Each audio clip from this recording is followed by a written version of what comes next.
The hardest part of being a founder is probably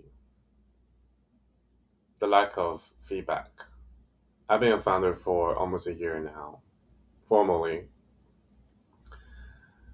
Unlike working in a job, unless the market give you validation, which is paying you money by giving you revenue, showing you there are customers using your product.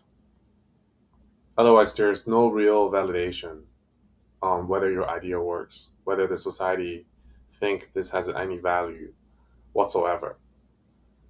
There's no boss to say you did a good job. In fact, oftentimes, if you work with somebody else, you probably have to give them feedback saying they did a good job. So you're basically on the track of not knowing what you're doing has value or not. You don't know if the idea is on the right track. You don't know if what you're doing is purely waste of time or you're onto something. There's a really famous graph where there's two men underground digging for diamond, and there's a guy. It was showing in a graphic that he turned around just right before he reached it, and then there's another guy who just keep digging and then found a big diamond, right?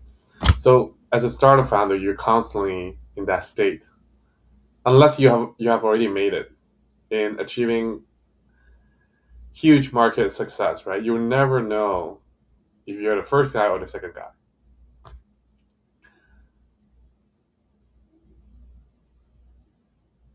I think the hardest part is knowing when to stop and admitting that you were probably on the wrong track,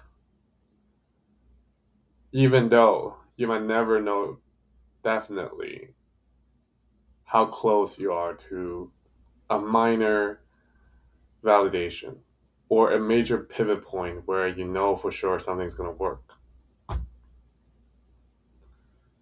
That's why it's very hard to be a founder. And for that reason, a lot of people are not choosing the path. It's not a path for everyone. Essentially, I think by choosing being a founder, you're saying, I know something the world does not know.